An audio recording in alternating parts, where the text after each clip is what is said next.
The Inside Scoop with Alex and Jeff.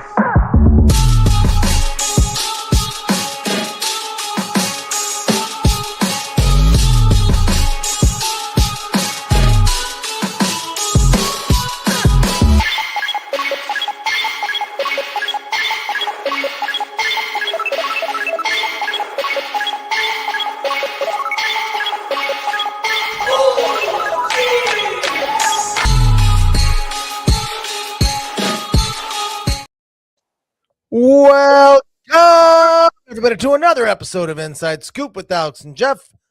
I am Alex Dingman.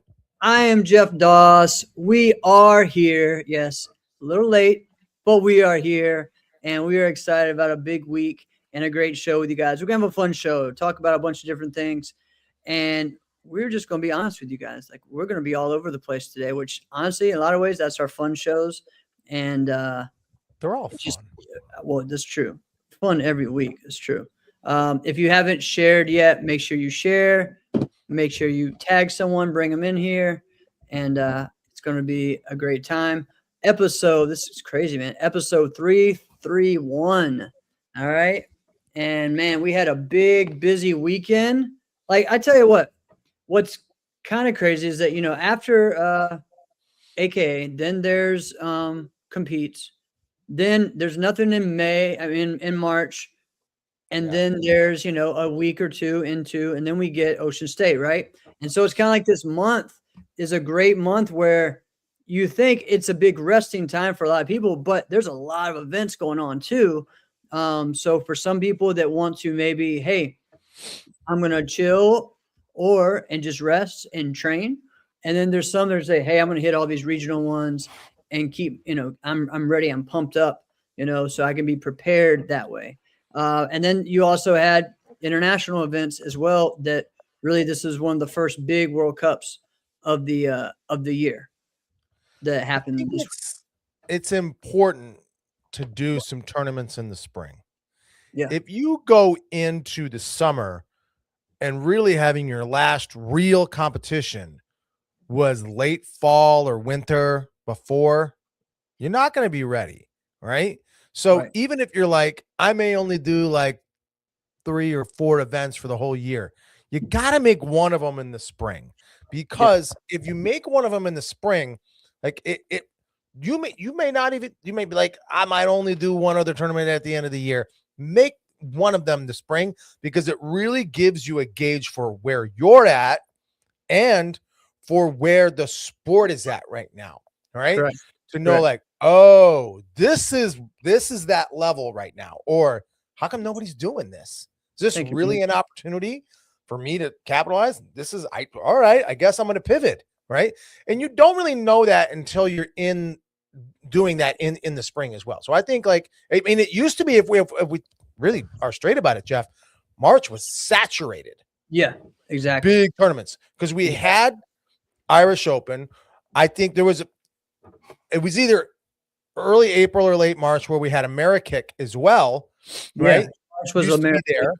Yep. So then it was like, all right, we got some pretty big events. And then, well, also what used to be a tournament was the Austrian Classic.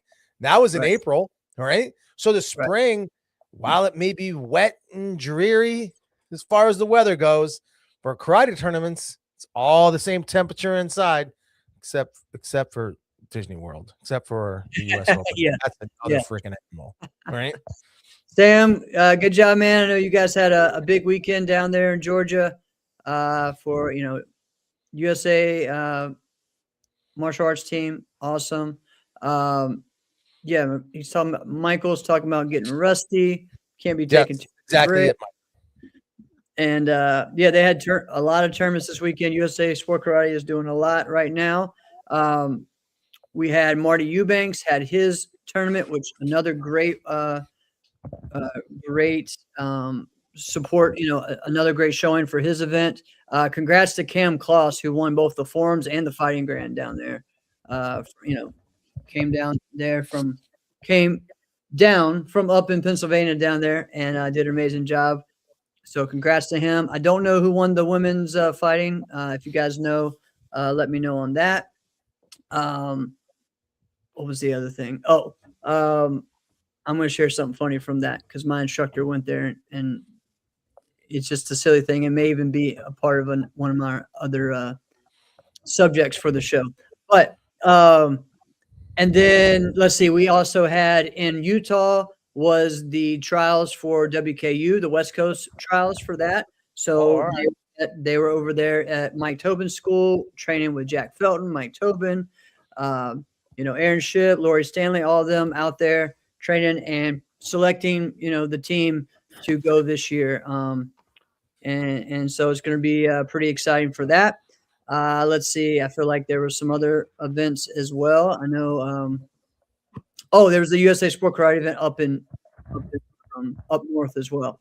So congrats to those guys that did so much. I know Amber was down there. Amber Rutherford was down there at the Freedom Cup down there and doing some seminars. Same thing with Cameron Whittington, and so amazing guys. Lots going on in our world. Let's see.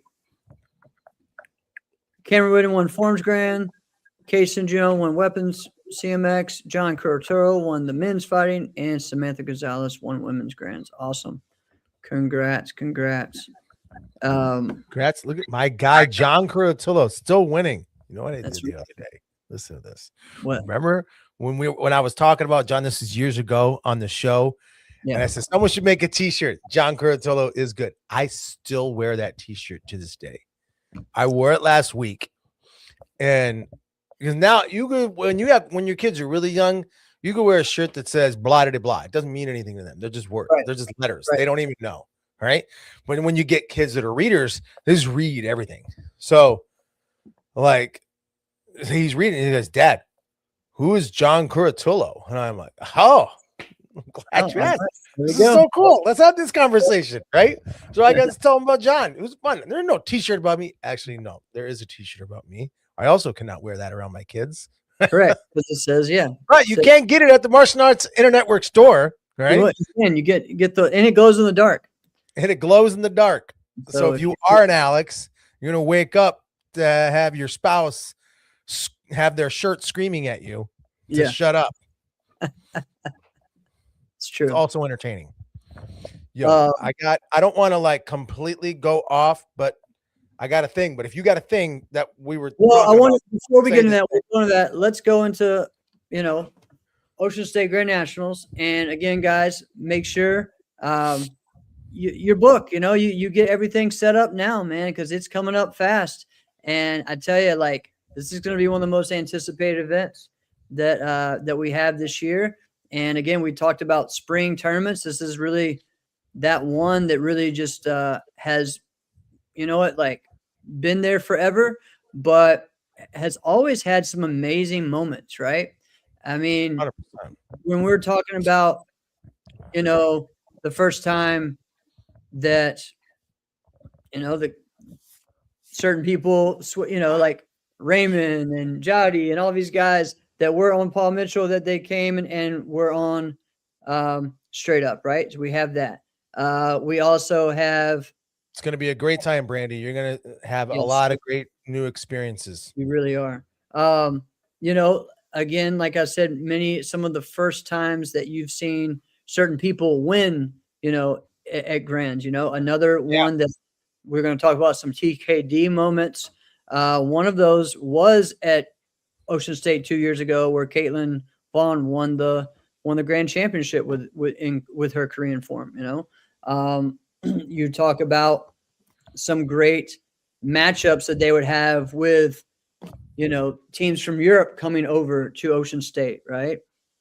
A lot of just amazing things. Last year, watching Enrique win the open weight in a dominant fashion, really, against someone who you wouldn't think that he would be able to do that, because two big, amazing kickers going at it. And you know what? Like, I remember Damon at the end just saying, finish him. And I'm like, Damon's like, he's part of Mortal Kombat, and just like, finish him. Yeah. Finish him. Finish him. I was like, I just chuckled when he said that. I was like, oh my God, that's too good. But that is typically the case though. When you get to kickers like that, the bigger guy usually wins. You know what I mean? Yeah. So, like, if you get Enrique versus Preston Clements, Yeah. I'd probably pick Preston. But if But- you would be like, yay, Enrique picked him off, beat him Yeah. 10-4, you'd be like, crap, you had a great day, but I suppose I could see it. You know what I Yeah. mean? It's not like it's crazy, right? Enrique is probably to this point maybe had more success than Preston did in his career, I right? think so. Well, So Yeah. you can't tell me like you couldn't be crazy to pick them. It's just the matchups, right? Yeah. So what you do, this person does better. Oh, and they're 4 inches taller than you and 60 pounds heavier than you. All right. And so just the sheer clashing of the legs, they're gonna win.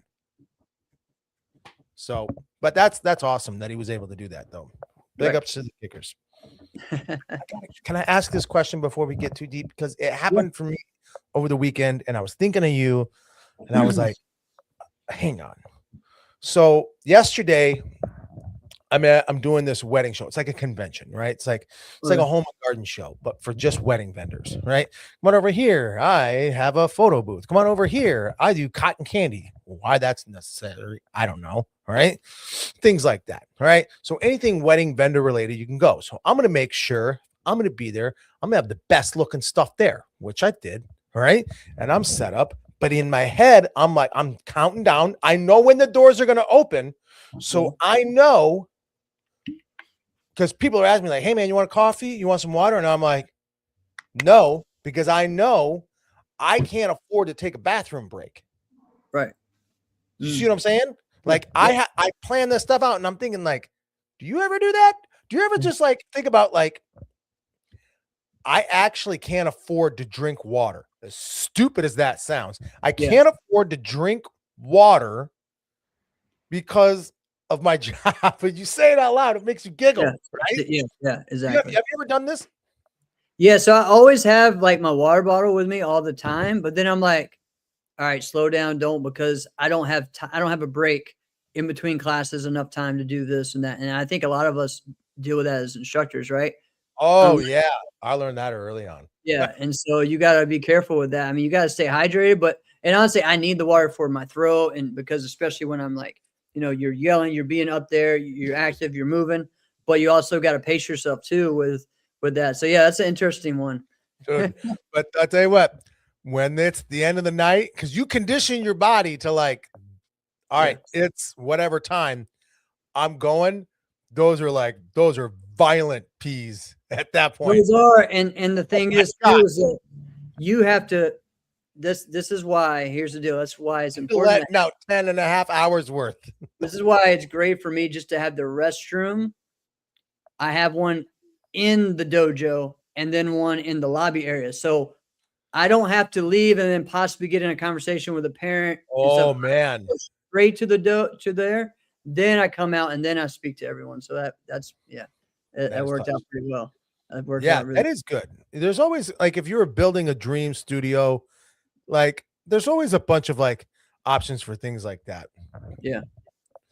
Leandro, I don't even know what to think about it. I don't love any of it, but at the same time, like I thought signing Sam Darnold was a stupid idea. Well, that turned out to be a genius idea, and then another stupid idea to let him go. I don't know. I don't know what to think. So, all right. So you do some of the same stuff then. Yeah. You do plan that out. Well, yeah, and then or I always have help. You know what I mean? Like, but with you, like you didn't have that. So, like when I go to an event and do the same thing, like if you do a parade, right? Yeah, I have to have someone with me, or it's going to be like, I mean, especially if you're leaving stuff on the I mean, it's chaotic. So yeah. What do you mean leaving stuff? What? Well, I mean, if I'm at an event, right, and I have and it's just me, and I'm eventually going to have to go to the restroom, but you gotta make sure it's really a dead time. That's kind of hard. You never know. So this actually does tie into tournaments a little bit. I know it's probably like, where the frick is this going? Yeah. I will also honestly say there are times where I will look at the restroom situation at a tournament and be like, looks like I'm not drinking water today. Yeah, it's true. And you're like, this looks like no one's cleaned this floor since 1987. This is disgusting. Right? Oh, I've got to say this. All this talk about drinking water. So I hit up our buddy, Joe Boone, right? Good friend of mine. Had talked to him about something. He's got to fight this weekend. Yes, right? yes, that's right. So he's got to fight this weekend. And I'm talking to him about it. And I'm like super bummed I can't be there. Like, I actually have something I'm tied up on for the entire weekend. He's got one, and I'm like, legitimately, he and I FaceTimed each other, and I was like I was so sad. Anyway, he's telling me that he gets irritable, and he's getting irritable as he's telling me.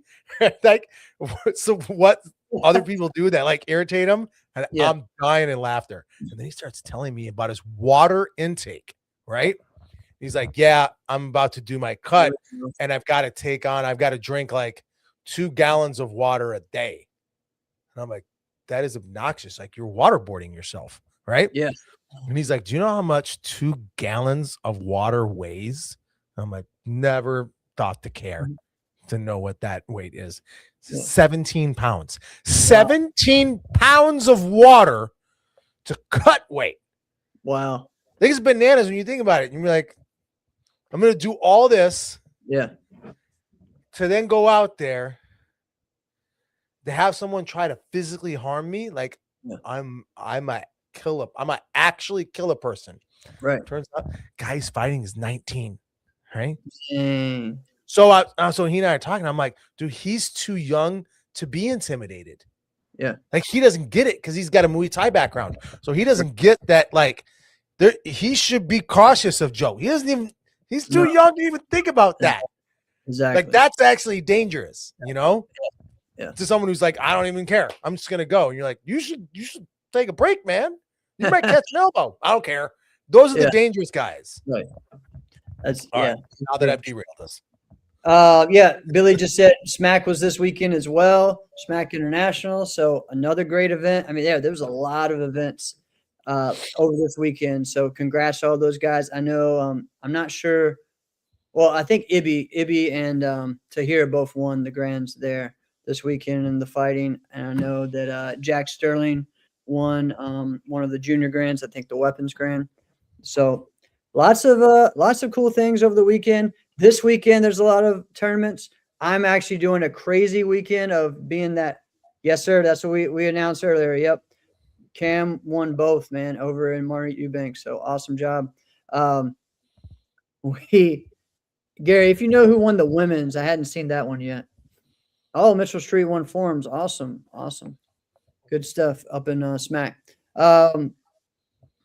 Dang it, where was I going with that? Oh, this weekend. This weekend. So again, this is one of those things you do as a promoter, and I haven't done that in a long time. I've done it more as a competitor every now and then, but I'm going Friday to my friend Josh Bailey's tournament down in in South Carolina, Greenville, South Carolina, which is where my family is from.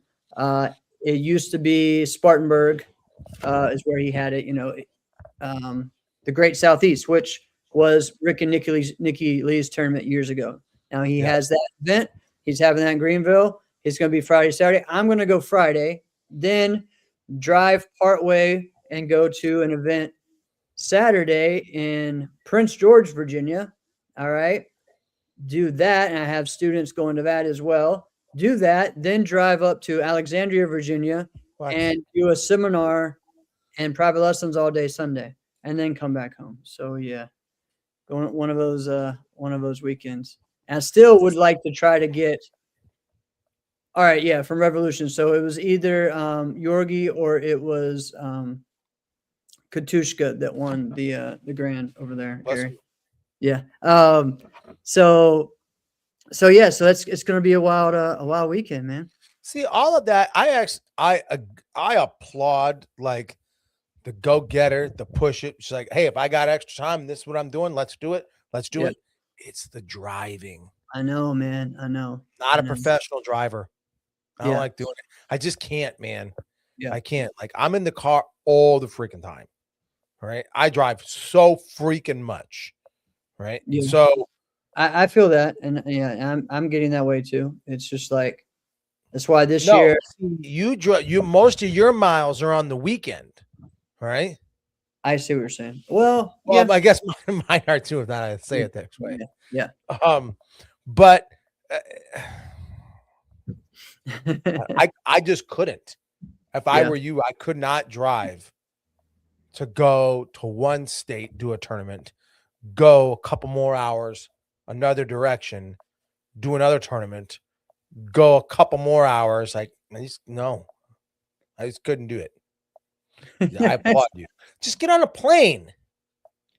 I can't go to a plane to some of these places. Like there's not an airport close. No, like 5 hours down there, and then a couple or 4.5 hours down there, and then 4 hours the other way, and then an hour the other way. No, like that don't make sense.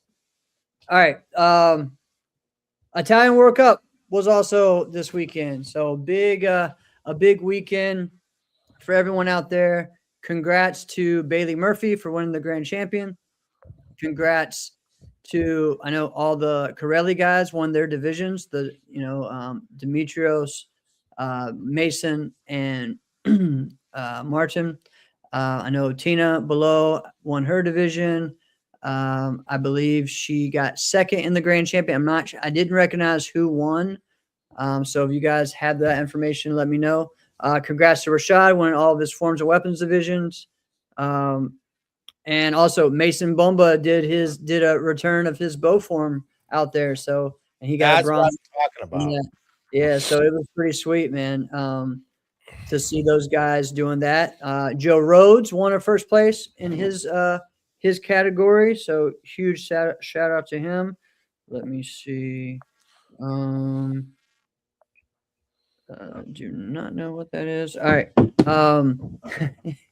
Sorry, I got a message. I want to speak on Mason's form, because Mason winning Mason performing in competition and doing that again is good, because he is surrounded himself with a culture that does not do that all the time.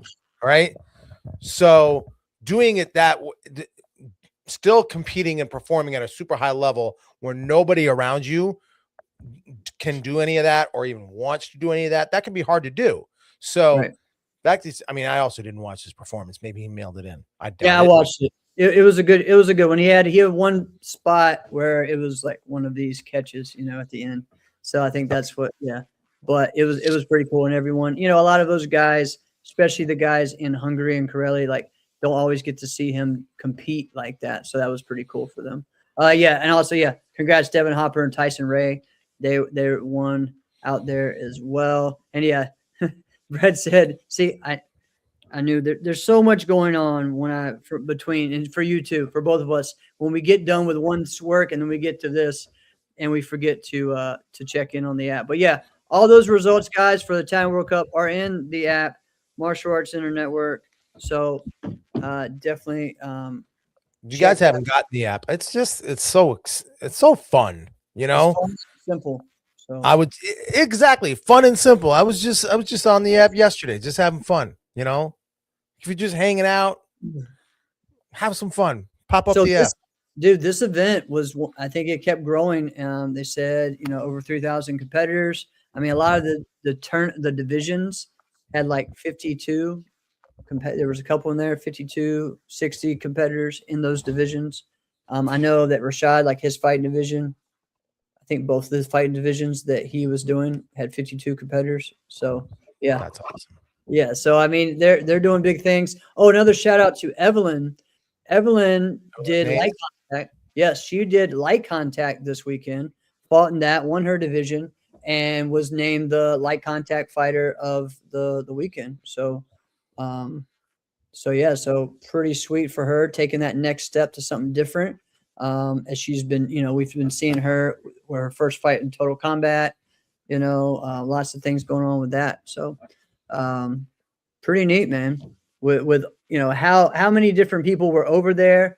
We also had let's see, a couple others from Revolution that were out there. I know Nathan Fate from Ireland was out there. He got a bronze. Ariane from Quebec, she got a bronze. So so let's see, 2,000, 333 athletes and 3,868 entries. So awesome. Well, that's good that it was able to break it out between entries and athletes. Yeah. Because before, I think it was like Roy Baker would always say, like, the Irish Open, over 5,000 registrations. I have the worst Irish accent, by the way. That was my attempt. All right. But that would be like, wait, whoa. What'd you say? 5,000 registrations. So how many competitors? We had 5,000 registrations. That's not the question I asked. That's not what I asked.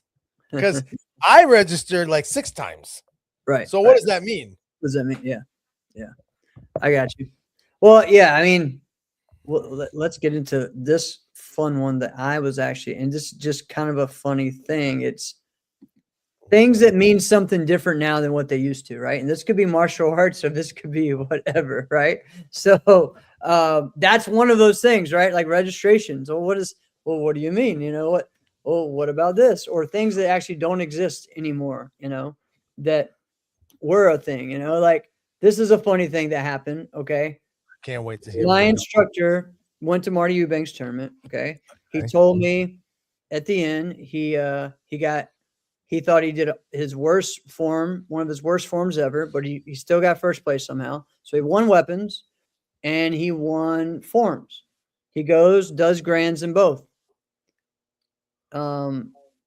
Well, he takes his medals out of his bag and he's got a first place and a third place.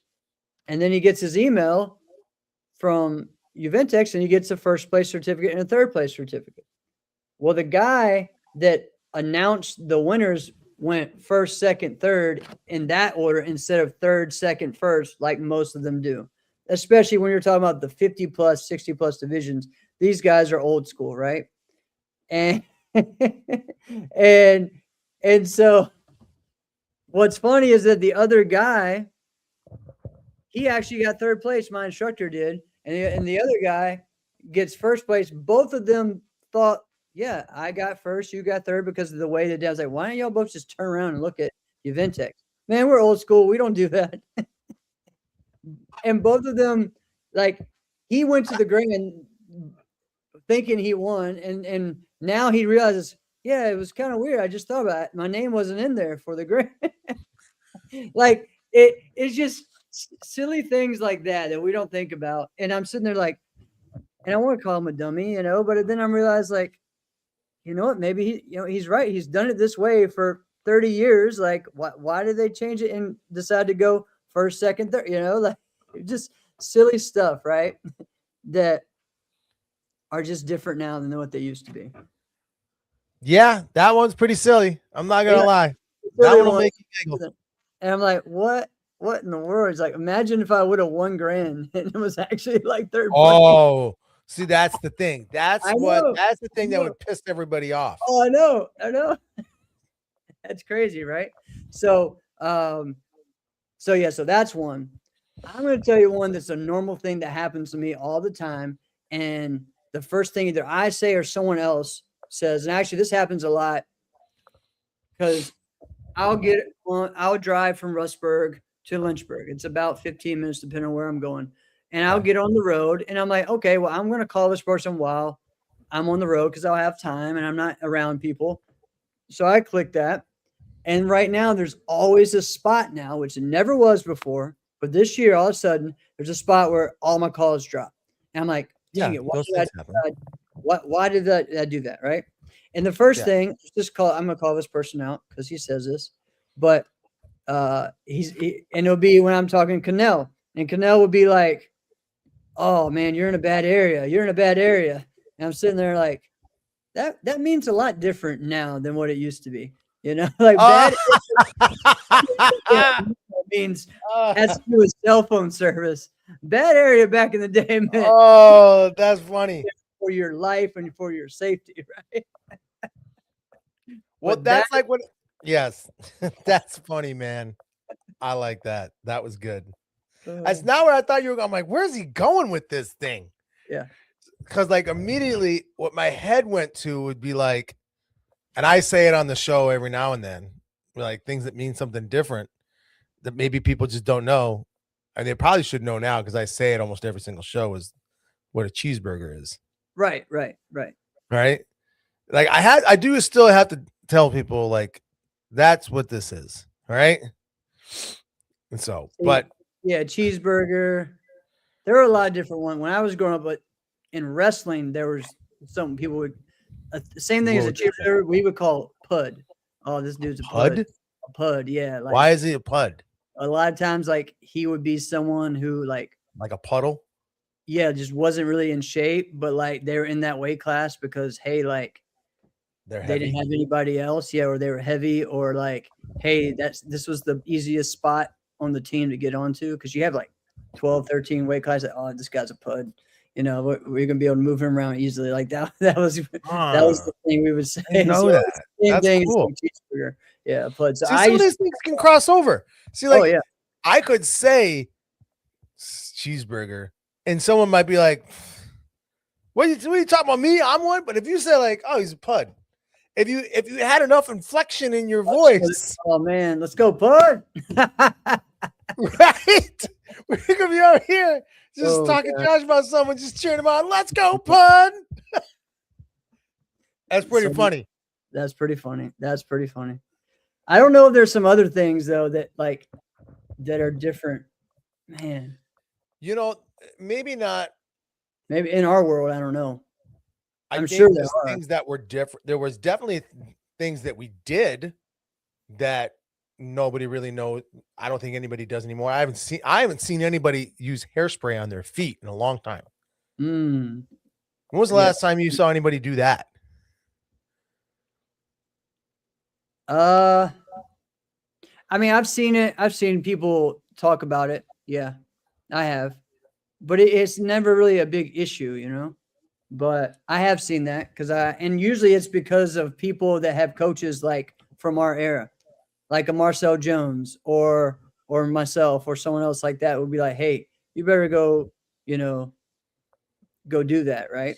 So now, see, here's the thing: when people are experiencing mats that are really good quality mats, like they don't have to use hairspray, they don't like stick, they're not like cut up or anything like that, they're just good quality mats.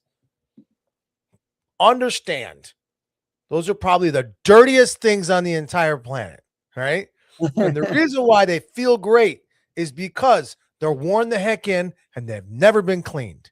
All right, because at the end of that tournament, they take those mats, they load them up and put them wherever they put them, and then the next year they just pull them right back out and lay them right back out. And they've been doing that for a decade. So those mats that you think are the best, understand it's got a decade's worth of bacteria just living in you now. That's true. Marty Eubanks, congrats, man. Yeah, 567 competitors. Congrats. His record attendance. Keep it going, man. Keep it going. Keep it going. And then the slippery mats, those are the ones that people actually clean, or those are the brand new mats that there's no way to clean all this back. So it's like, what would you choose? What would you choose? I would still choose the dirty mats. Yeah. I would just choose the dirty mats and just accept my fate. I would accept my fate and be like, I'm going right to the shower. Right? It's just, what are you going to do? I don't want to, because you can seriously injure yourself on some slippery mats. Right? That's true. You can. You know, some things that, I mean, man, this is really a different, we're going all over the place here, which I like, but imagine, you know what, like back in the day, we would get to stage and there were no mats on those stages. You know, like imagine that. Like, you did it more than me, but it was just that tarp. They would put a tarp, or some of them would have like the, a lot of them have like this frilly, like almost like a turf type thing, or I don't even know how to explain it, but a lot of times it would just be like a fur or it'd be carpet. But you know how you see the stage, right? And each one is partitioned off. Well, they're planks. They're planks. Those things open up. Well, you would be competing with that, and they would be rocking. If your foot got in the wrong spot, it would get pinched and lots of things, right? Or you had the old like of course man-made, but I mean like self-made stages that people would do with, you know, boards and stuff, right? Well, you know what? We could talk about some of the worst Congrats, Drew. positions to like or conditions to perform in and compete in, you know. And crazy enough, I don't think cold concrete is the worst. No, It sucks. It's pretty dang bad. I don't think it's the worst, right? But like even like that, Brett, like the thinnest carpet over that, sometimes that's more dangerous than just bare concrete. yeah, because Thin you carpet would, can move a little bit. it would, or you would slip off of that, and again, guess what? You would slip off that onto the concrete, which is not good. Like But if competes. you're we- just on the concrete, you're actually Right. safer. Right. Crazy as that sounds. It is crazy, right? Timu. Slippery mats. Oh, another one. we Sorry, talked there was another tournament over the weekend too. Yeah, Clayton Watkins, had another amazing Pro Mac event down there in Texas. So again, his record attendance as well too. So man, we're Sport Karate is booming right now. So Yeah, Marty's brought up a good one. Tile. That yes. actually might be the worst. Yeah, I've been to tournaments like that where they didn't have a gym; they would just do it in the cafeteria area. I Yeah, remember that. that's pretty bad. Yeah, like local tournaments. Yeah. Okay, now this That's one that the other Brett's one. What about all right? You remember the gym floors that had carpet on it? What? Yeah, like do you remember like gyms that are carpet, like a basketball court, but a carpet basketball court? I gotta say that sounds like a church basement. Well, there's that too. It became what they do at churches, but some of the middle schools used to have that and do that a lot, right? Oh, I never. And, yeah, and so one of my youngest memories. I mean, I was like 8 years old, but back in the day, we would sit and watch the adult black belts by themselves doing forms first before the whole tournament start, which I love it. It's great, right? And one of the top competitors at that time was doing flying commas, and he went like this and got stuck in the back of his head. All right. Very beginning. So there's blood all over that carpet, and we all had to compete all over that the rest of the day. All right. Yeah. But see, that's what I'm talking about. Yeah. If you had that carpet or a slippery mat, which Yeah. would you rather compete on? Yeah, probably that carpet.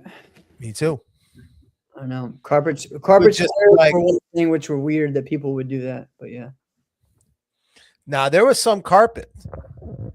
They were awesome. Like if you went to like a hotel ballroom that had some nice thick padding underneath that carpet. Oh yeah. They're you'd like be, oh, this is great. I didn't mind the Buffalo carpet. Like that was pretty good. So the tournament, the hotel that Super Grands was at a bunch. The first few years we didn't have mats there. It was just we just used the carpet. It wasn't that bad. All right. So, and that was like 2005, 2006. We weren't using the mats really. So, No, I kind of don't know if there was. Yeah, there was some later on. But I think if you think about like the moves that you did, right? When you did the kicks from the knee. oh, dude, I had to have a knee pad. But I bet like if you were on like those thick, cushy carpet, like that's better. Yeah, but there was only one time where I remember thinking, oh, I don't need to wear a knee pad. And I think it might have been open, like it might have been at like, oh, it was at New England Open. Yeah. Because they had the actual Those gymnastics mats. Yeah. Yeah. Oh, But- all right. Well, that's that not was all fun. the best, though. Yeah. But if you're not prepared, like your legs, they'll be toast, man. There was a lot of man. fighters who were going into that and then just weren't prepared for it. And then it just turned into a slugfest. And occasionally, like maybe someone will throw a spin kick, right? That's Because, happened to me, David. Happened to me at Dixieland. do Yeah, get it. the staple. they Oh, put- I've seen that. yeah, yeah, that happened to me as well. That was pretty bad. And oh, there was one more that oh man.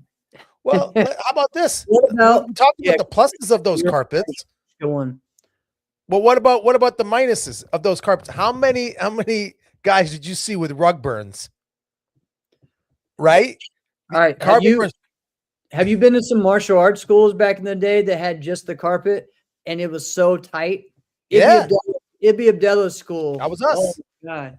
His carpet, my feet were just completely done. I went through like four different layers of skin Oh, training 100%. at his school for a week. That was all the NK schools, all except for like one that I can really remember. Two. But Yeah. I mean, that's what it was. Tight carpet, like coarse, right? Yes. Like you're about to get some calluses big time for the rest of your life. Yeah, Right? exactly. That's what it Like, was. We didn't get mats. I promise this is the truth. We didn't get mats until like 2004 or 5. wow. Isn't that okay. bananas? No, it was 2004. How bananas is that? It's true. I mean, I know for me in my school, we had this.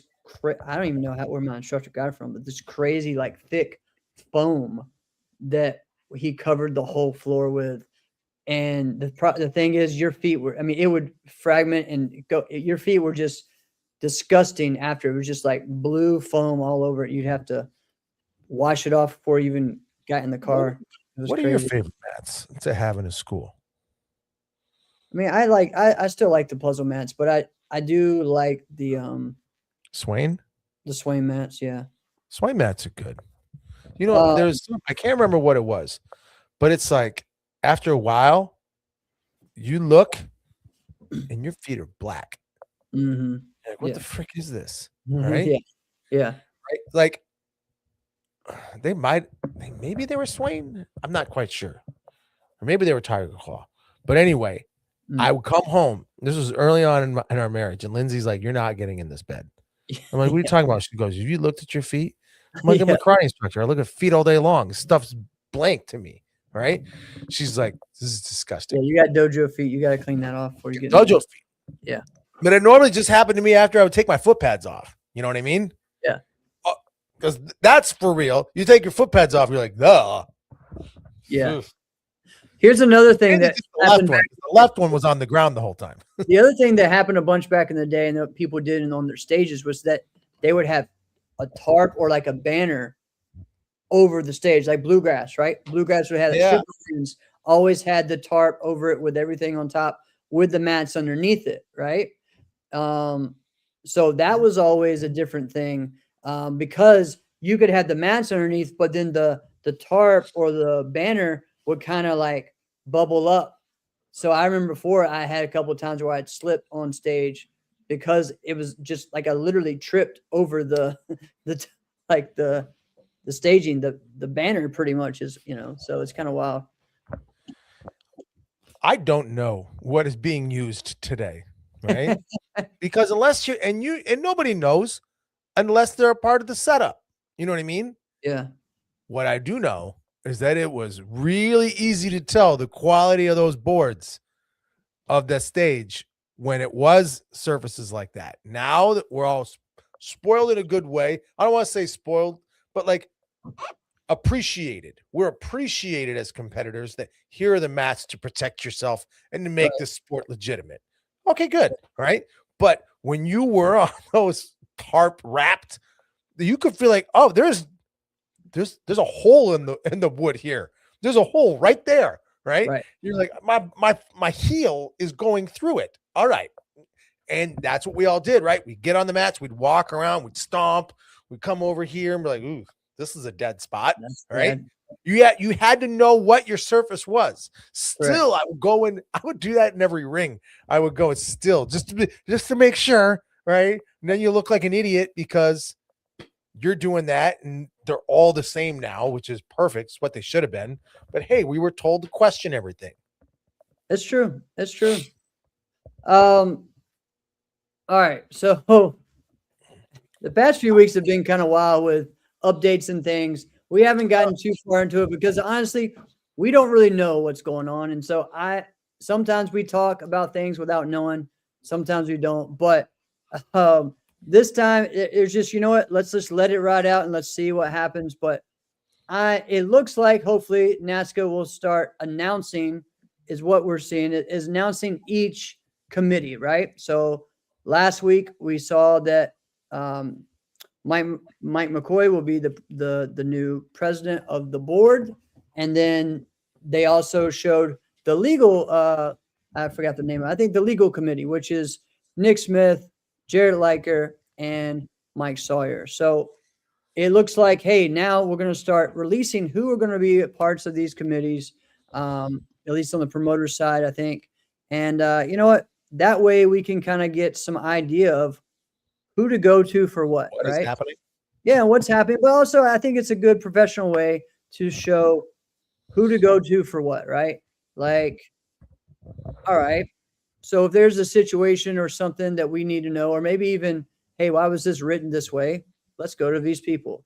Or, you know, in the situation that we talked about a few weeks ago of, hey, why is this person being allowed in the events? That would probably I be actually have the opposite takeaway on this, okay. because like when you say that, that, like, all right, this actually makes it easier, and then we can tell like who's going into this decision making. Like, it doesn't mean that we are going to feel like the decisions that are made are all fantastic decisions, but then no organization is going to have people that feel that. No. It doesn't I mean think it's going to. does do more than anything else is make it a lot easier for bad decisions to just keep happening. And I'll explain why. So if you were like, hey, why was this person allowed to do this? And you're talking to somebody and you go, you know, I don't really know. You should probably go talk to somebody from that committee. Yeah.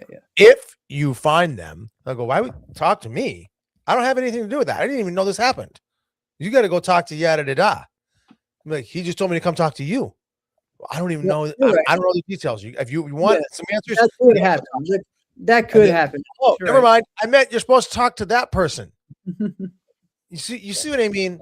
Yeah. Whereas before, it could be like goes to Grand Slam, and they go, "Hey, I got a question about this." They're going to one person. You see what I'm saying? Yeah, but again, we've always been. So even for years, when I had my tournament, my thing was, hey, you need to do something about this. There was a thing with the rules or whatever. Well, that's not my job. Yes, it's my tournament, but it's not my job. That's why I hire an arbitrator to take care of that. That's why I have, you know what I mean? Like, that's why I have people to do this and do that in these situations. So I think sometimes when we try to be the one over everything, you can't do that, you know, like. All right, I agree with you. Yeah, because then it becomes, all right, well, we know we're going to get at Jeff's tournament. He's just going to try to take care of these people or whatnot. And that's not right. You know what I mean? That's not the fair thing. You get what I'm saying? I get what you're saying. I still feel like this decision doesn't give us any answers. Well, no, not yet, until we see everything.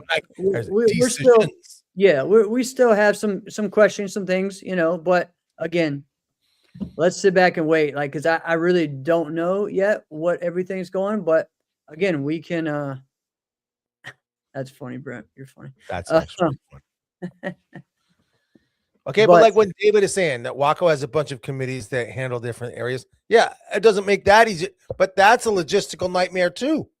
They're a massive logistical nightmare. You can know the one person to handle exactly this.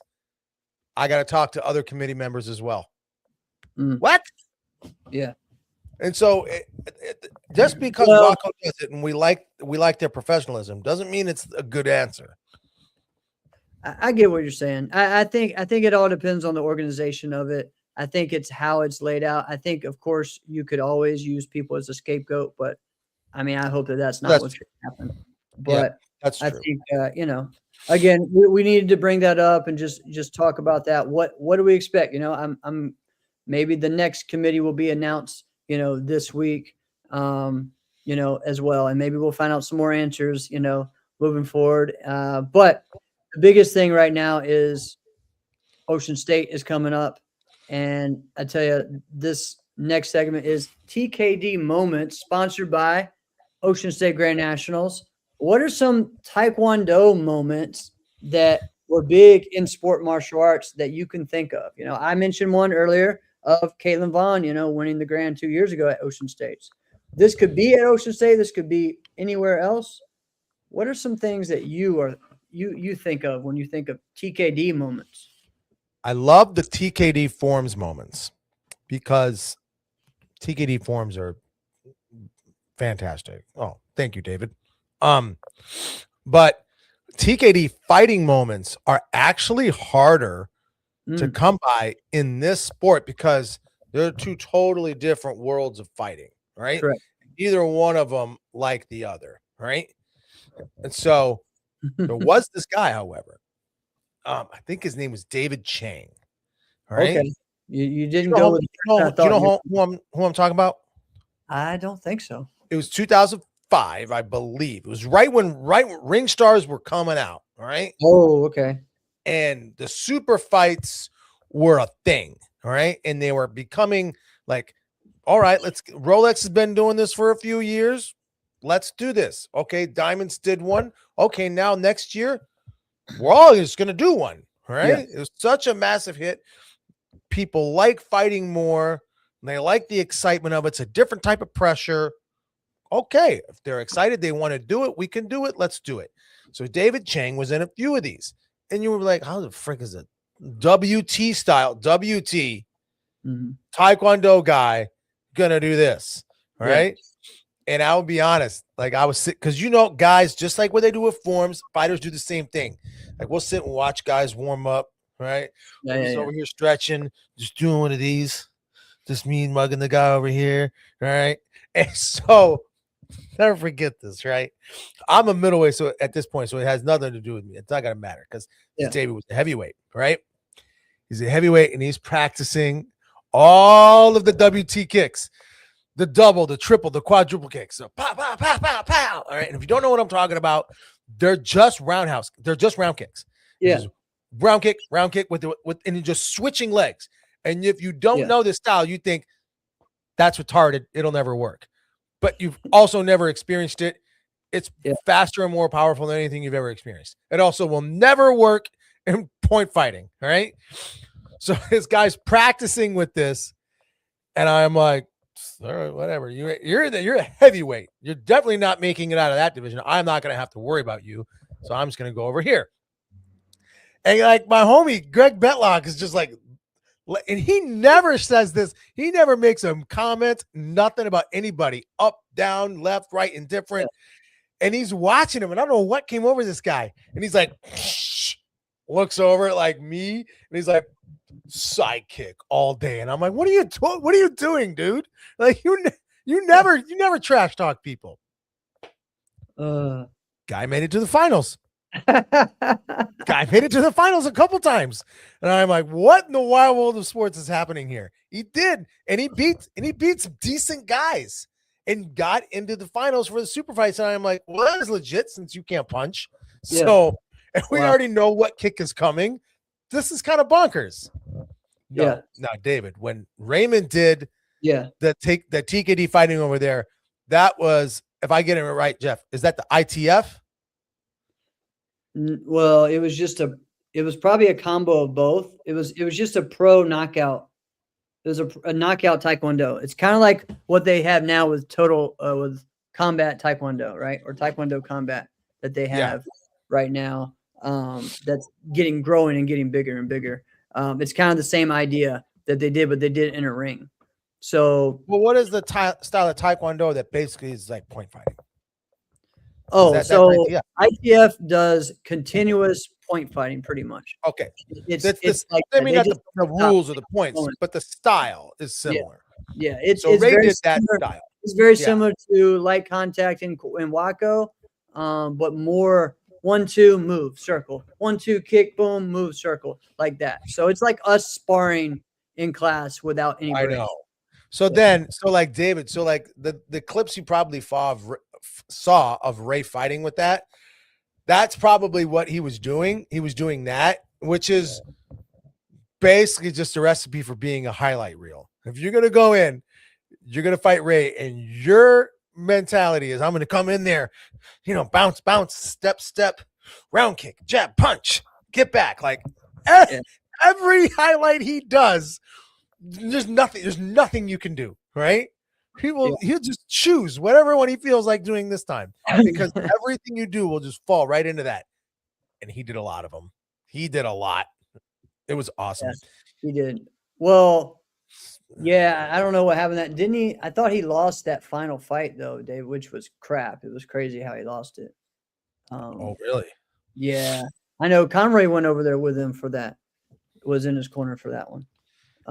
He fought and beat some guy, but then like they were not giving anything, type of thing. Yeah. They're like, no, your blitz that knocked him over missed. Yeah, he it was a tournament, so he fought like 3 or 4 different guys. So yeah, it was wild, man. It was fun to watch. I mean, he hit him with one of the 1-2. Yeah. Yeah, Corey was there too. Yep, David. Yeah, so that's one of those Taekwondo moments. Another person I think of when I think of like Taekwondo competing in sport martial arts, I think of Kofi. Kofi. I like that guy.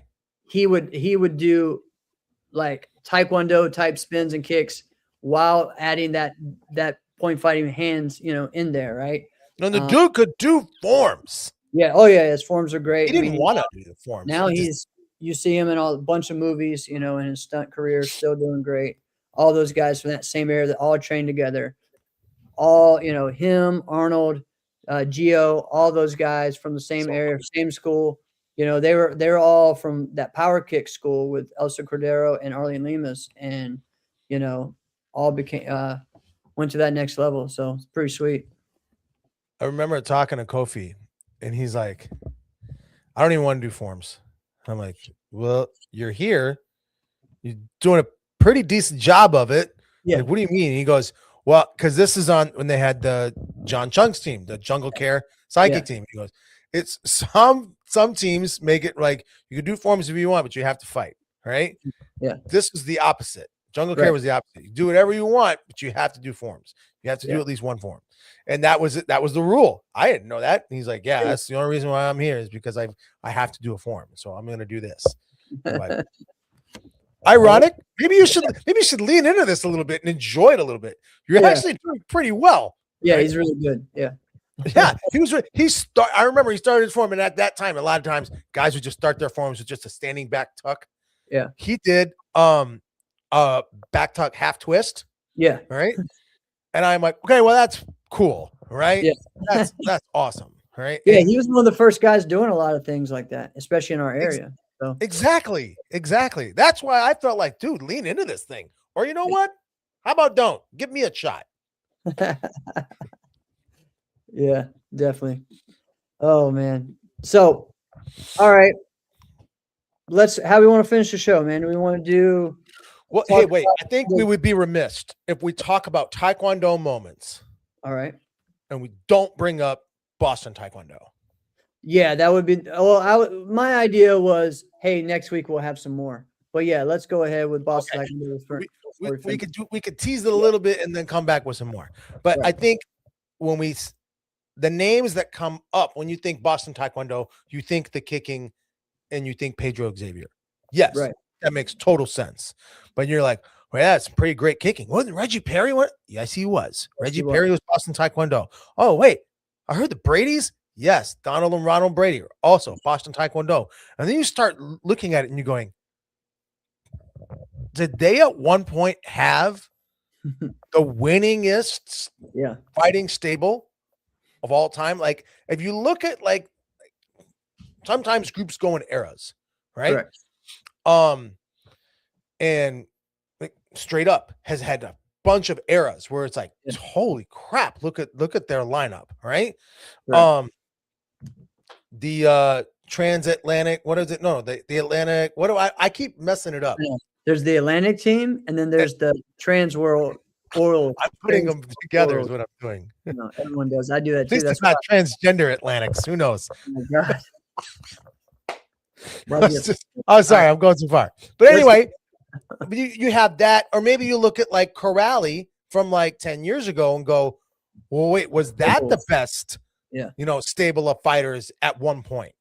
Right. And so Boston Taekwondo, I think you have to look at it and go, they're the most successful our sport has had within Taekwondo. Have to be. I think so. Sorry, I'm mad right now. What? I didn't even do nothing. Because you and I are playing tonight's first game of the playoffs in basketball, and Did I make my lineups right?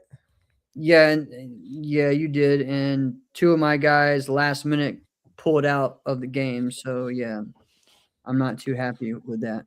But that is a fantastic question. Jason Facey is every bit of that style, and he's every bit.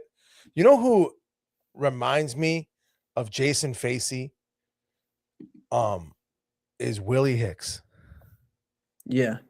Willie Hicks and Jason Facey, they fought so similar. And I think, and I don't know, it wasn't so much technique-wise, although Willie might be more talented, all right? But it's just like the F-you-ness in their eyes. Like they both had a way of like speaking with their eyes. It was like F you, right? Yeah. Like while they were fighting. That's a good one. That's a good one. I think so. When I was younger, Eli Thompson was like that.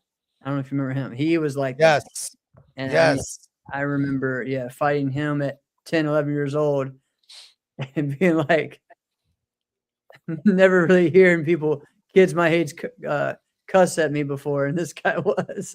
I was like, wait, what? Wait, what's going on here? So, yeah, interesting. Yep, we got all those. All right. We shared those in the beginning, I think. Yep. I think we did. Congrats to all those winners as well, Derek, Drew, sorry, at the Freedom Cup. And yeah, man. All right. Do we want to try this thing? All right, let's just do this.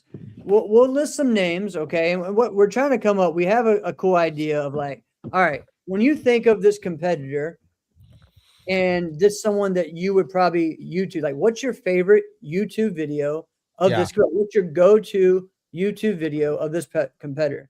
And for me, I'm thinking of like iconic people, like the legends, You had a different take. You were thinking of it like our old. I would think something different. I've already got a dozen. Everyone probably has their favorite Raymond video. What is your go-to Raymond video? Do you get what I'm saying? How I'm going with this now? Yeah. So everyone starts sharing your go-to. I know there's some, but let's just say if you could only watch one, what would be the one? And I know that's hard. And maybe next week it would be a different one. And I'm going to be the same way. But all right, I'll say one. And I actually searched for this. I couldn't find it. So, let's put it out here. Maybe other people can find it. It was 2003 Raymond Daniels versus Brian Ruth, World Series of Martial Arts. Yes, fighting for the final. And Brian scored 1 point because the corner ref grabbed Raymond and held him. And so Brian just punched him in the face. And that is the only one he scored. Ray was so dominant. So 2003, Raymond Daniels versus Brian Ruth for the final. And it was just one of those moments where it wasn't on stage. So you had a whole ballroom people standing up on chairs, getting people on shoulders. It's just the whole room was shaking. It was so cool. Yeah. That one. I would say that. And then, opposite end would be either the 2014 video with he and Jack Felton at the Diamonds or the 2014 video with he and Jack Felton at the Irish Open. Yeah. Yeah. But you had something different. Well, no, I mean, those are ones that I think of, those last two. Yeah. But for me, it's going to be, and I can't think of the year. I want to say it's 2000 and maybe 2010 Mexican Open. when he jumped and did the kick off the wall and hit. It was 2010. Yes. What was he hit? But yeah, Oh, yeah, and that was just like that's that one, and I don't even know if it's on YouTube anymore because it was a blitz kick video, and a lot of those got removed. So that was one of the greatest. One like It right wasn't now. even- it was how he did it too. Oh yeah, well that video, if it's put out now, it's a viral video. You know what I mean? Yeah. Like just the clip, right? That's a perfect Instagram video. So what Or he didn't do is he didn't jump off the wall with one foot and then kick with the other. He didn't do that. He jumped off the wall, pushed off the wall, spun and rotated with the same foot, and then kicked him. But here's the thing people forget about. You know he didn't score. No, you know he didn't score first, right? While he's doing that, David, I think it's his name. No, I can't remember. It's Ortiz is his last name. He hit him with a spin hook kick to the head and scored with that first, actually. That's what's crazy. They hit him with a spin hook kick. Then he jumped off the wall. No. In the middle of this whole rotation, when he jumps off the wall and he's going to do the round kick, the same time his opponent is doing a spin kick, and they hit about the same time. That's where I totally missed it. People miss that because of how crazy. Whoa, he went off the wall. But Dane, did you see that? Actually, this is what happened. It's kind of funny how things like that happen, right? Yeah. So, yeah, all right, David, the knockout in Denver and Glory. Yeah, that was amazing. Yeah, that would definitely. We could probably go through what are his best full contact knockouts, but let's go down the list with some other guys too. All right, so let's go forms. This is one both of us had talked about earlier. Was Marcel Jones. All right, you know, I'm going to say the one that came out earlier this year, or actually a couple weeks ago, on Wally put out from Battle of Atlanta, and I believe it was 06, and that would be his creative form that he did out there at that time. You know, and you would probably say what, the 09? I think he actually placed better in 06 with those performances. I thought his better performance, I think it was either Gator Nationals 09 or it was definitely Diamonds 2000. Diamonds 09, yeah. But what year was he won? He won the Grand. He won 06. Okay, so yeah. So yeah, I mean the 09 one was where he did the jump outside switch outside the split. So that was one of my favorite ones as well. Was when he did that. Yeah. So yeah, I agree on that. And actually, you know, one more would be him and Kalman's final performance that they did at the Battle of Atlanta in 2011, right? And it was a demo, right? But it was just a fun, and being there was really cool too, just because everyone was excited. That's what opened the whole tournament of the Battle of Atlanta that year. Cool. So that was cool. They wanted to have their last performance. Both of those guys grew up with that battle being the tournament, you know, for them. And so again, so for me, I think, because we talked about like, where would you like to have, you know, if I ever had like a retirement performance or retirement tournament, you know, and maybe that way would be better of being like, okay, this will be officially my last tournament, but then what if this tournament lets me perform, or you know what I mean? Like something like that. Because that would be the term I would use for something like that, because of what same way with those guys, battle means the same thing to me, you know? So like if you, okay, I see what you're saying. So like it's like a conversation. If you were like, all right, I'm going to retire at XYZ tournament. At Diamonds probably at the end of the year. You know what I mean? So let's say that. But if I ever come back out to do a cameo appearance.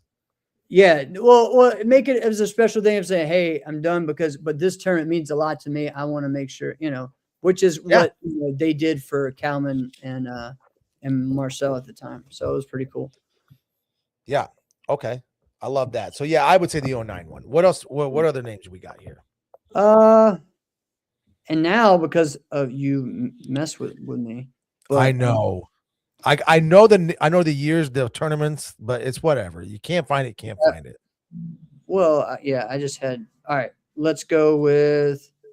All right, what's another one that everyone would think of, right? So, But I mean, I think most people, well, I don't know. Everybody has different John Valera performances. Everyone has different Carmichael performances. Jason Borelli. What There's what a do you lot. So the John Valero ones, it's hard because unless Wally, lets everyone see him, he's the gatekeeper right now. He's the only in a one. lot of It's not his fault. He's just the only one with the media. in some sense, there's some good ones that are on there from Waco Worlds in '97 and '99. And I didn't think those were his best performances though. No, but yeah, but there were some iconic performances because of the white hair and and the different things like that, right? And But see, even with that, I think his final one at the Diamonds, that's my favorite one of all time from his. Really? Okay, well that's on there because Lauren put that out years ago. In 1999. Yeah. That's the thing is when you think of a performer like that, you think of a competitor like that, right? Like sometimes there's going to be those performances, like when we talk about Carmichael, all right? I mentioned him today. I actually literally mentioned him today with the first time he did the mega combo together, all right? Yeah, Bluegrass Night. Yeah. Or when he did the Crow in '94, right? So you go, Yeah. oh, okay, these are massive moments, Yeah. but you got better and you had better performances. You have better forms years later. I actually think with John, it ended. That was the best ending. It was his best form. If you take all of his forms, you take emotion out of it, you line them up, that's his best.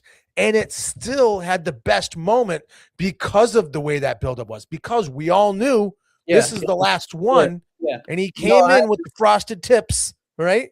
Yeah. And we waited like 3.5 minutes before he walked himself on stage. Right. Well, because the thing is that was his last one in the States. Actually, his Waco one was actually his last one. So that's why. But that's why I think it doesn't count. So I see for me, his 97 stuff is stuff that like isn't seen as much. 96 and 97 stuff, because I love the zombie.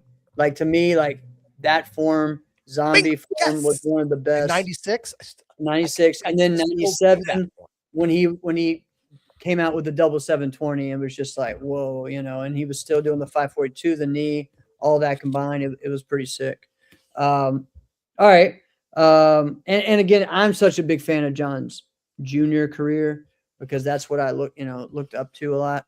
That I think some of those don't, and again, there's not much footage of that. Right. Yeah, here we go. Yeah. That was a really cool one. The slow walk to the stage.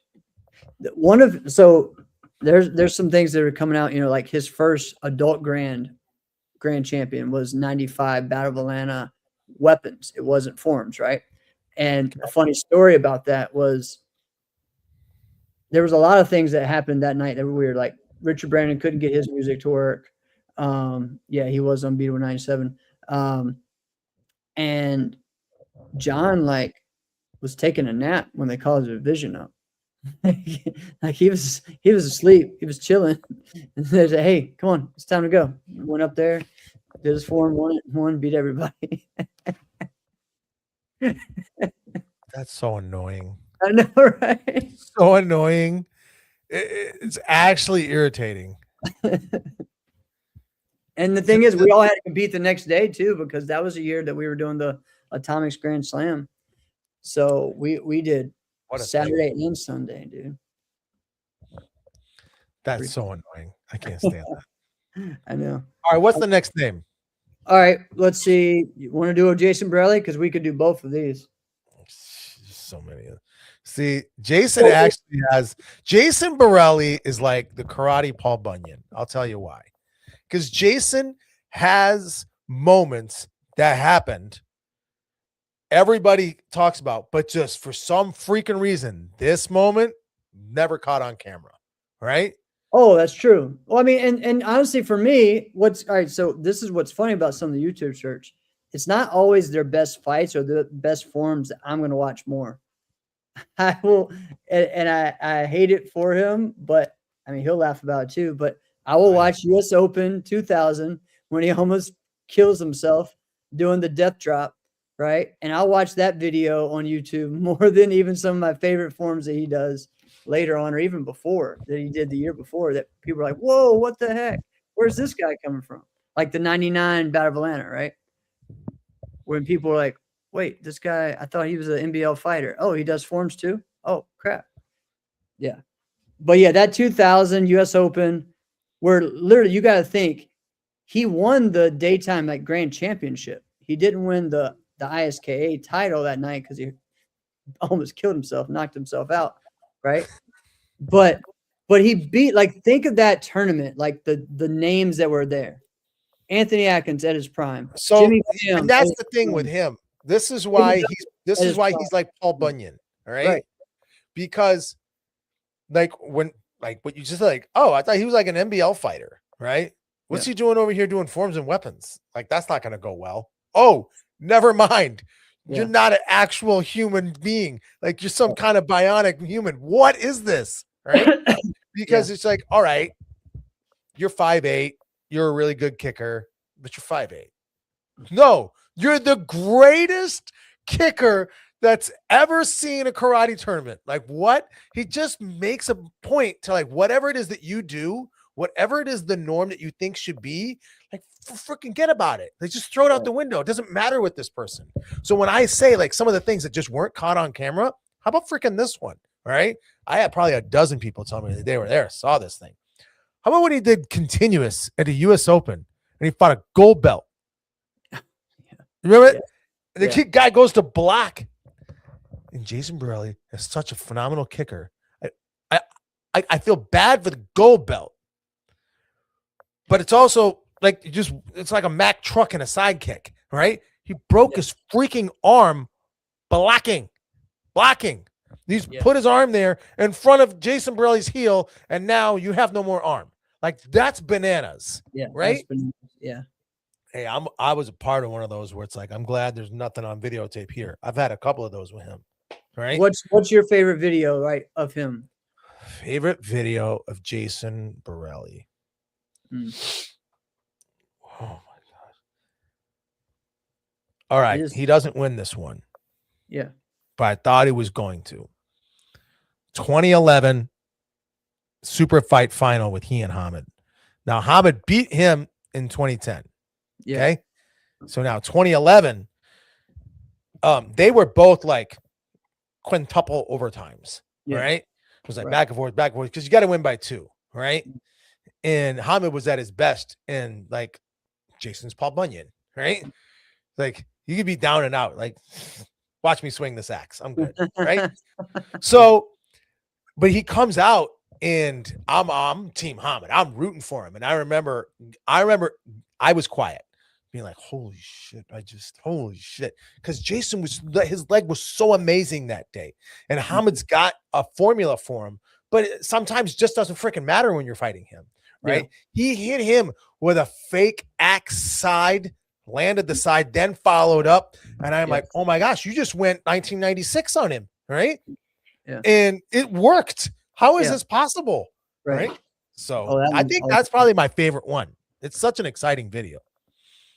Yeah, as far as ones that I watch a lot, because I was just there so much, I saw so much. I watched a lot of his WCL stuff. Oh, that's a and good like one, how he would just axe kick the crap out of people and just dropping people left and right. And you look at some of the people that at that time we didn't really realize that they were kind of names or what they went to. He beat up some people who were pretty legit, or they went along and we're hoping that, hey, hopefully no one sees this, that I got knocked out by an axe kick. Dude, he's doing slide side kicks to the forehead. Yeah, just crazy. So yeah, those are some of my favorite things. So I guess who does a slide side kick to the forehead in full contact? Who does that? Well, he does. All right. What's one more name? Let's see. Or someone of course we have, I think a lot of us probably have the same Kalman one. A former fighter. Whatever. A former one. Well, you just mentioned it. And I think, we can easily say we're Kalman Choka. It's the 2011 Diamonds, right? Yeah, I think so. But is there another one? Like for me, so many people think of Kalman for the double sword. But I tell you, They man, should. his single sword, it's just as good. It was insane, All right. and he was just as dominant with So that. here's my other Kalman, my opposite extreme, right? For Kalman is his junior form in 2001. Yes. And if you look at the form side by side, you go, well, that one's not as good as it's not even half as good. You got to put yourself in the time, right? Exactly. He was doing like a 1990, which is like a breakdancing hand, like it's like a spin from a one-handed handstand, Yeah. land, and will go into like a full twisting back tuck. Like, what is happening? Like, what? He did a butterfly twist land flash kick in one combo. Swing through flat. Yeah. Yeah. Either way. Yeah. Right. So it was just things that like, okay, yeah, that might be something that guys do today. At that time, it was people weren't doing combos. All right. No, even if you go like, well, in 1995, Carmichael did that. Yeah, but nobody else could do that. So nobody else did do that. So they were still in 1 to 2 move at a time movements, and they weren't mega moves. It'd be like a spin hook kick 540, right? Or it'd be like a jump outside crescent 720, right? That was the combo. Yeah, right? If you were doing 2 moves, wow, you were, you were phenomenal, right? But he did 2 moves where like sometimes people would just have a big buildup for 1 move. Correct. He would do those moves in combos. So that's where it was like, this stuff doesn't make sense. Right. Yeah, that year 2000 and then later 2001. Yeah, he was on fire, man. And 2001. It's like he started that year winning the musical divisions in 2000, right? And a lot of people, like, he started the year winning a lot, and then it became Steve, and then you also had Nick Begley. Like, there were so many people that were winning throughout that time that were so good. And then, even Emming was coming. That was your group. That was your group of guys. Right. And then at that time too was when everyone was doing both circuits too. So you had this happening on NBL and NASCA between those 2-3 years. It was wild. And it was better for our sport.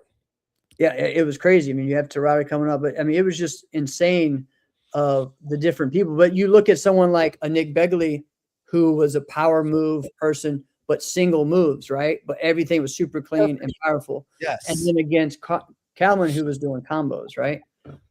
Exactly. And then you had the crazy combos that Tirada was doing, right? Yeah. So, that and he didn't get the credit because nobody could understand. He did a lot right then. I mean, I watched the Form for a Day, and I was like, how did he win this one? You know what I mean? It was just kind of interesting on that, But he dealt with that, and he went through that whole thing too of it's similar to Anthony, you know what? And I think a lot of times back in the day when we saw people that were really good at flipping or tricking, sometimes we would sometimes justly, but sometimes unjustly say, oh, well, their martial arts isn't very good, or all they could do is trick, right? And he dealt with that, and he knew he had to get better at that. And by the time when you saw him in, let's say, 2004, when his forms are just so, like 2003, 2004, his forms not only are so creative and difficult, but they're way cleaner. Like, it's like, whoa, like he took that to heart. You know what I'm saying? Not everyone always does say, hey, this is my style. This is what I'm going to do. He kept his style, and he actually evolved even more of a crazier style. Even more of a crazy choreographer.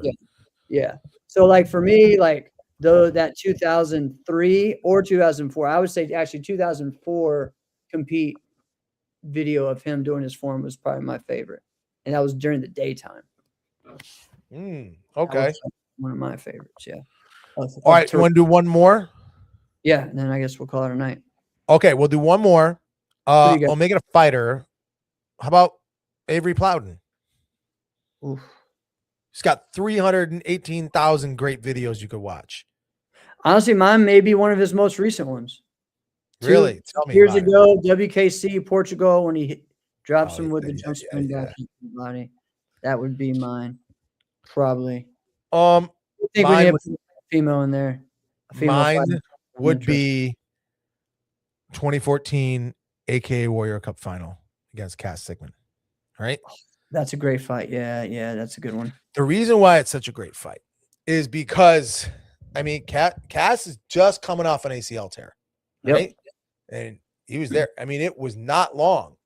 Yeah. He was out. He was out for 3-4 months, Mm-hmm. right? From tear to Yeah. competition. Right. Like, what is happening here? Right. And Yeah. so anyway, he does that.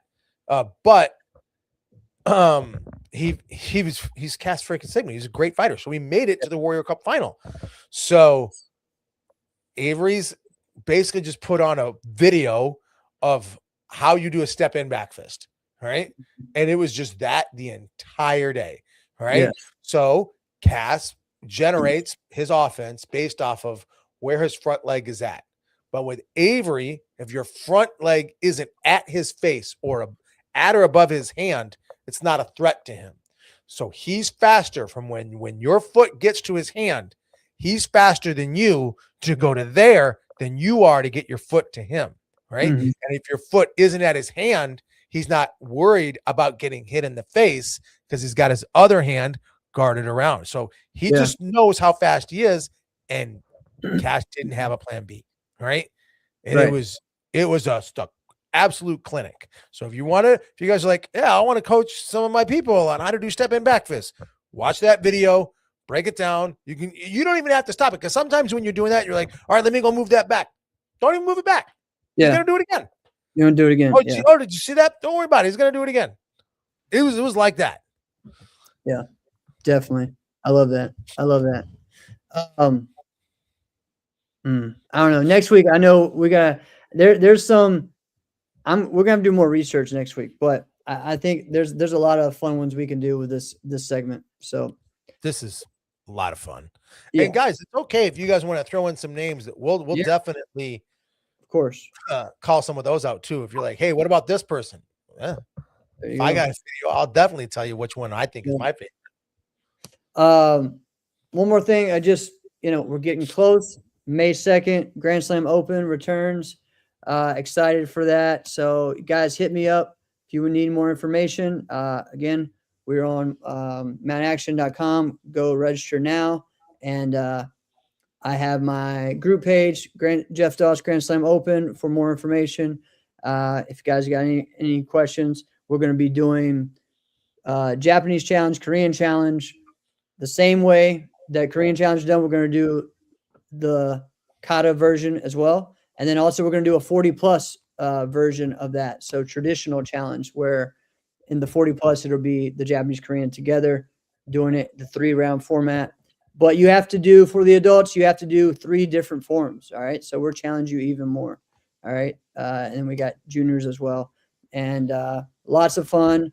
We're bringing the gumball machines back for our junior competitors, underbelts this time, as well as black belts, and the belt buckles.